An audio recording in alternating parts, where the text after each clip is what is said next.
Doctor Babasaheb आंबेडकरांनी सर्वसाधारण लोकांसाठी ते संविधान लिहिलं आणि त्या संविधानाच्या आधारे एक आपल्याला अधिकार दिला बोलण्याचा. त्या अधिकाराची कुठंतरी गळचेपी होती आणि अभिव्यक्ती स्वातंत्र्यावर गदा आल्याचं मित्रांनो आपल्याला दिसतंय.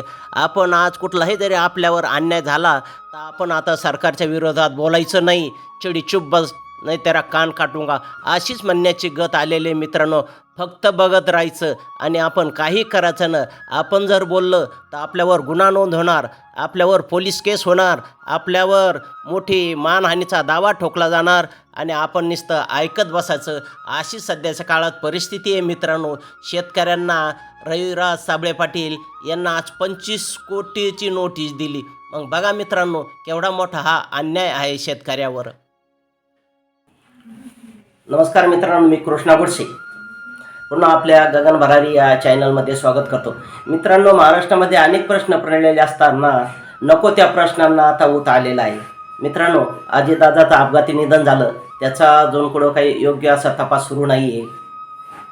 गारपीट झालेली आहे, शेतकऱ्यांना नुकसान भरपाई नाही आहे, पीक कर्जाबद्दलचं काही नाही आहे आणि नको त्या विषयावर एक सध्याला राजकारण कोणतं आहे. भोंदूबाबाचा अजून पूर्ण तपास झालेला नाही. भोंदूबाबांनी कितीतरी लोकांना फसवलेलं आहे, त्याचा तपास नाही आहे.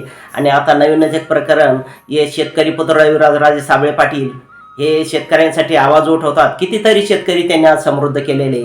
त्यांच्या शेताला आम्ही प्रत्यक्ष भेट दिलेली, त्या ठिकाणी जाऊन बघले. त्यांचं ड्रायफ्रूटचा बाग असेल, त्यांचा जांबाचा पेरूचा बाग असेल मित्रांनो, तर काय सांगा असे त्यांचे बाग हे. आणि आजूबाजूचे कितीतरी हजारो शेतकरी त्यांनी सदन केलेले. आणि त्या शेतकरी पुत्राला आज या महाराष्ट्र राज्याचे महसूल मंत्री चंद्रशेखर बावनकुळे यांनी एक नाही तर 2 नोटीस पाठवला. का? शेतकऱ्याबद्दल आवाज उठवणं काही गुन्हा आहे का? शेतकऱ्याच्या बाजूनं बोलतात, शेतकऱ्याबद्दल बोलतात, शेतकऱ्याबद्दल आपुलकी आहे त्यांना. तुम्ही जर शेतकऱ्याचा आवाज उठवत नाही, मग तो एक शेतकरी पुत्र जर शेतकऱ्याचा आवाज उठायला असेल त्यात गैर काय मित्रांनो.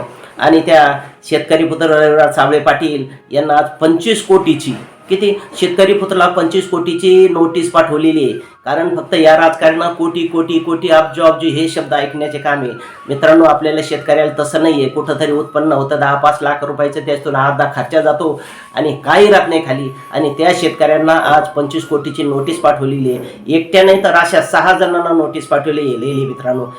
एक त्याच्यात दीपक केदार आहे, अजून असे 6 लोकांचे नाव आहे मित्रांनो. बरं, आता या लोकांनी 25 कोटी आणायचे कुठून? अहो, तुम्हाला 2-2, 2.5, 3-3 लाख रुपये पगारी आहे, त्यावेळेस तुम्ही कोटीचे आकडे ऐकता. भ्रष्टाचार वेगळाच, ते काही सांगायचं काम नाही आहे. तुमच्या शपथपत्रात वेगळंच सांगतात, तुमच्या वेगळ्या संपत्ती असतात. कुठं 20-20 एकरमध्ये तुमचे 30-30, 32 कोटीचं उत्पन्न. आता शपथपत्रामध्ये कोटीचं उत्पन्न दाखवलं. अहो, तुम्ही शेतकऱ्यासाठी एखादा वर्कशॉप तरी घ्या. मग तुम्ही कशी शेती करता, मग आम्ही शेतकरी तुमचं बघून तुमचं शिकू, ऐकू, तुमच्याप्रमाणे शेती करू. कसं 10 एकरमध्ये 15 कोटीचं उत्पन्न निघतं, कसं 27-28 एकरमध्ये 32 कोटीचं उत्पन्न निघतं. अहो, काय मजाक लावली. शेतकरी पुत्राला 32 कोटी तुम्ही दिली. अहो, काहीतरी विचार कराय. कुठून भरणार होतो? शक्यच नाही, बरं नाही. अहो, पूर्ण शरीर विकलं, पूर्ण घरदार विकलं तरी त्या माणसाकडून 25 कोटी रुपये होणार नाही. आणि तुम्ही त्या शेतकऱ्यांना धडधड 25 कोटीची नोटीस दिसली. हेच दिसलीत का तुम्हाला? विरोधी पक्षातले नेते काय काय बोलतात. उच्चारण्याजोगं नाही असे तुम्हाला ते सभागृहामध्ये बोलतात. प्रचारच्या वेळेस काय उलथ्या पालथ्या शिव्या देतात. पण त्यांच्याबद्दल तुमचा नाही अपमान झाला, त्यांची काही मानहानी झाली नाही आणि त्यांना काही नोटीस देत नाही. अहो, मोठ्या सदन व्यक्तीला राजकारण्यांना नोटीस द्या 25 कोटीची, 50 कोटी ती देतील तुम्हाला. शेतकरी पुत्र तुम्हाला 1 रुपया सुद्धा देणार नाही.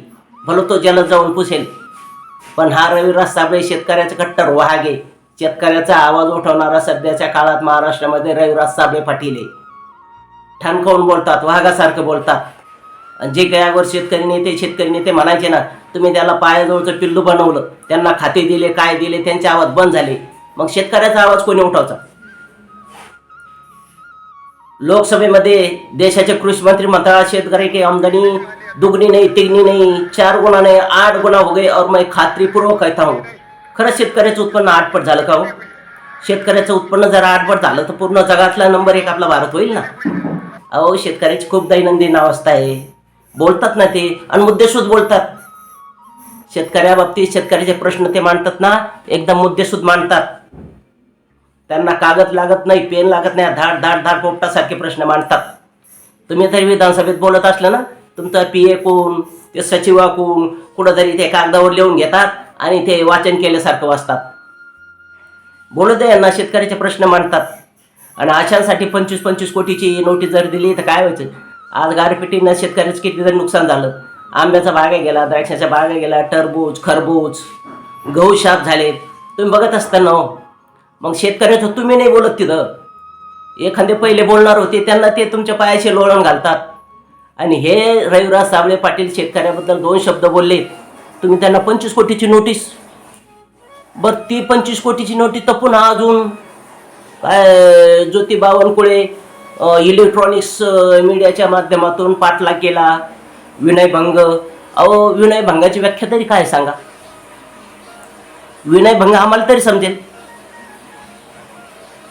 ते 600 किलोमीटर राहतात. उस्मानाबाद, कामठी, नागपूर 600 किलोमीटर. आणि रविराज साबळेनं पाठलाग केला इलेक्ट्रॉनिक मीडियाच्या माध्यमातून आणि त्यातून विनयभंग झाला. अहो, काय तुम्ही तुमच्या तोंडानं काय बोलता? अहो, तुम्ही मंत्री आहात, एवढे मोठे आहात. 25 कोटीची नोटीस दिली, ते धकलं ना. आता परत विनयभंगाचं त्या माणसावर गुन्हा. आता सर्व लोक हसतात. इलेक्ट्रॉनिक मीडियाच्या माध्यमातून पाठलाग कसा होतो, काय होतं ते आम्हाला तरी समजू द्या. म्हणजे यातून एकच सिद्ध होतंय, कोणत्या प्रकारे या नाही तर त्यात तुम्हाला रविराज साबळेला अटकायचं. पण ते वाघ आहे, वाघ शेतकऱ्याचा.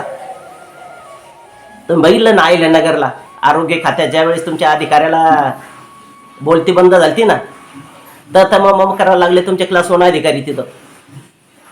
रविराज साबळे नुसतं शेतकऱ्याचा पुत्र नाही, खूप महान नेतृत्व भविष्यात घडेल. तो शेतकऱ्याचा आवाज घडेल. अधिकाऱ्याची बोलती बंद झाली, प्रश्नाचं उत्तर देता नाही आलं, कोणत्या नियमानुसार नोटीस दिली ते पण सांगता नाही आलं. आणि हजारो शेतकरी त्या रविराज साबळेच पाठीमाग होते. आणि पुन्हा तुम्ही त्यांना नोटीस पाठवली. तो डग मारणारा माणूस नाहीये. तुफानातले दिवे म्हणतात ना, ते तुफान येतं, तुफानात सुद्धा ते दिवे चालतात ना, त्याला तुफानातले दिवे म्हणतात. आणि तुम्ही त्यांना नोटीस दिली, मग बोलायचं तरी कोणी हो? शेतकऱ्याच्या बाजूनं बोलायचं कोणी? आणि त्या गोष्टीनं जर विनयभंग झाला असेल ज्योती बावनकुळेचा, तर आपले राज्याचे सर्व आपण पालक म्हणतो त्यांना, विधानसभेत लाईव्ह प्रक्षेपण चालू असताना खरात भोंदू बाबाच्या बद्दल काय बोललेत सांगू का तुम्हाला? पूर्ण महाराष्ट्रातल्या 5-6 कोटी महिला असतील ना, त्या महिलांना पूर्ण ते व्हिडिओ बघितलेत, काय बोलले ते विधानसभेत. नको ते बोलले, बोलू का? पण नाही बोलू शकत होते की ते समोर नको. त्या तुम्ही पुढं उभं राहायचं आणि बोलायचं. सभागृहामध्ये महिला सुद्धा सदस्य आहेत. हे ऐकल्यानं त्यांचा विनयभंग होऊ शकतो. आणि विधानसभेतलं काम पूर्ण लाईव्ह प्रक्षेपण चालू असताना पूर्ण महाराष्ट्र बघतो. 7-8 कोटी महिला आहे महाराष्ट्र राज्यात. काय बिचारे शेतकरी अडणी आहे, त्यांना नाही समजत हो. कोणाकडे टीव्ही नाही, कोणाकडे मोबाईल नाही. पण कमीत कमी 2-3 कोटी महिला त्या शहरात राहतात. त्यांनीच तर पूर्ण लाईव्ह प्रक्षेपण ऐकलं ना. पुरावे निश्चित सांगतो तुम्हाला. ऐका ते काय म्हणते ते, ऐका पुढं. तिच्या पोटावर, छातीवर हात फिरवून, तिच्या योनीत बोट घालून, तिच्यावर बलात्कार करून तिचा शीलभंग केला. तसेच